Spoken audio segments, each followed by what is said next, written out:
The count is as follows: 372 votes to 272 votes. Larry Hanley is your new president.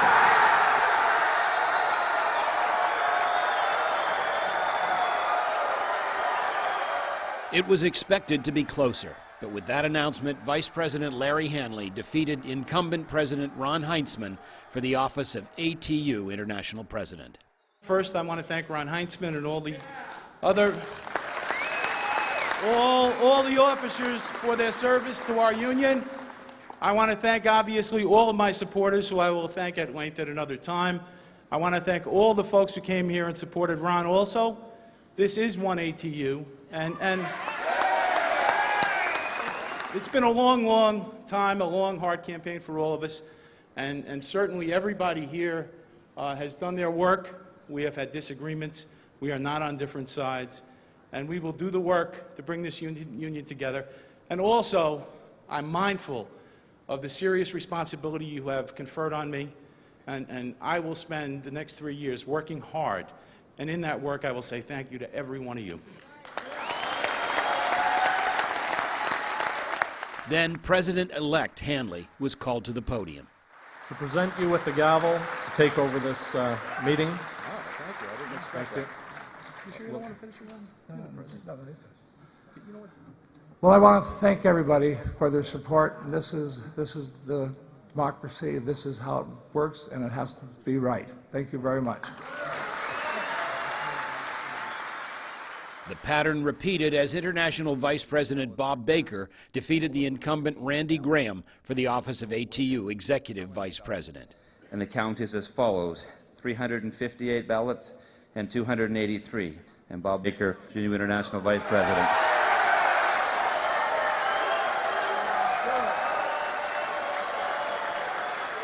Thank you, Mr. President, and thank you for everyone.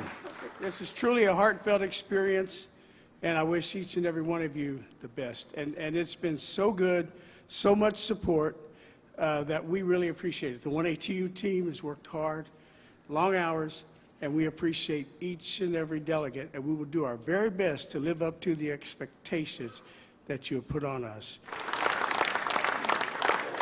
Randy Graham.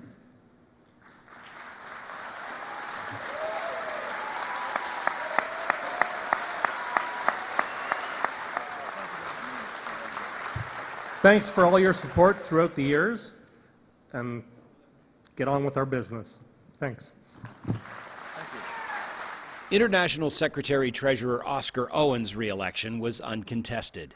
The name of Oscar Owens is the only name in nomination for International Secretary-Treasurer, and the chair cast one unanimous ballot for Oscar Owens.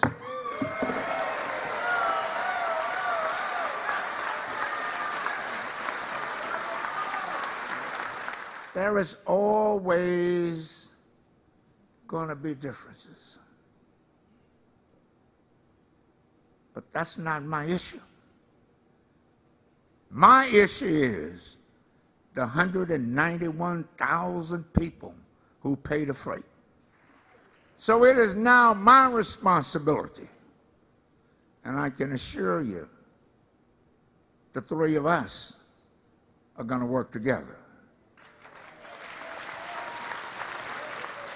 For the 18 international vice president positions, Rodney Richmond, Larry Kinnear, Javier Perez, Richard Murphy, Bob Hickaway, Charles Cook, William McLean, Janice Borchardt, Paul Bowen, Kenneth Kirk, Gary Rowan, Marcellus Barnes, Ray Rivera, Yvette Salazar, Gary Johnson, and Robin West were uncontested and elected unanimously. John Costa defeated Isaac Tate for the 17th position, and Chuck Watson defeated Vince Crean for the 18th. Earlier in the day, United Steelworkers President Leo Gerard raised the alarm about the stakes in the upcoming U.S. congressional elections. We have a real right to be frustrated, but we don't have a right to sit on our ass while the Republicans prohibit us from getting the future we deserve. We have an obligation to stand and fight. We have an obligation to get in the street. We have an obligation to talk to our friends and neighbors and family. And we have an obligation to tell the truth. What I want now is for my kids and my grandkids to have the same shot in life I've had. And if I let these Republicans win in America, or conservatives win in Canada, and if I let their ideology succeed, then my kids will be pushed back to the kind of poverty that existed when the ATU was founded. And if you don't believe it, go to the Maquiladora in Mexico and see workers who live in boxes because they can't get paid enough by the same global multinationals who are trying to stick it in our rectum. On this final day of the 56th ATU International Convention, the swearing in of international officers. Day 5 starts now.